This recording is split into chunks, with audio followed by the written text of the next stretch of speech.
دوستان، بسم الله الرحمن الرحیم.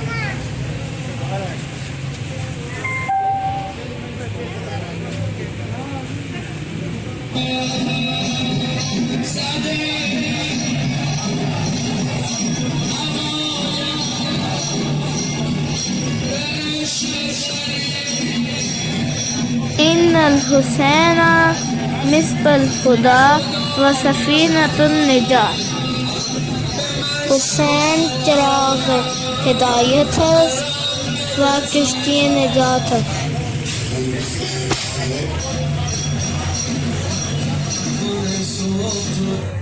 این پرچمای خصوصی ایران است. شب عاشورا.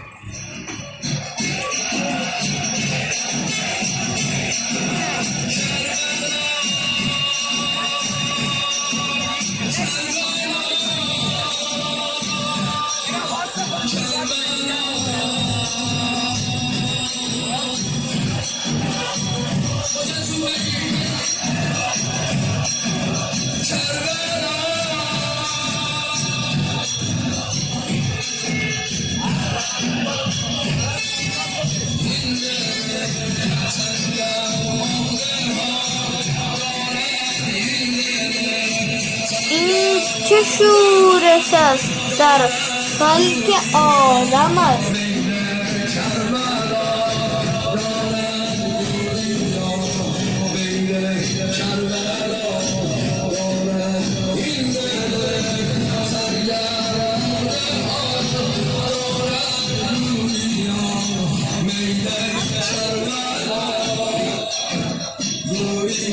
لبیک یا حسین، لبیک یا حسین، لبیک یا حسین، لبیک یا حسین.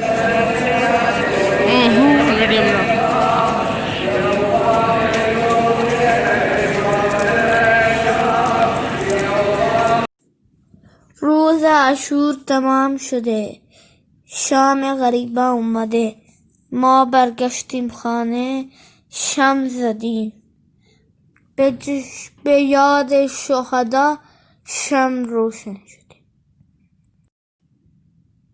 این حسین کیست که همه عالم دیوانه اوست؟ اللهم صلی علی محمد و آل محمد.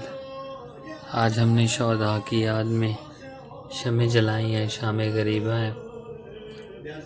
آج روز عاشورہ گزرا ہے اور شام غریبہ ہے. شہداء کی یاد میں ہم نے شمع جلائی ہیں.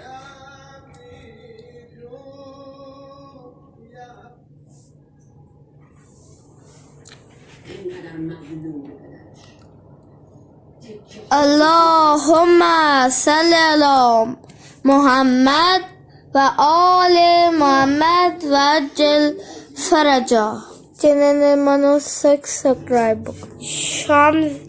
ما در خانه شمع زدیم.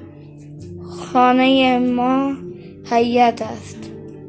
درست کردیم شام غریبان، شمع واسه یونا. خدا نگهدار.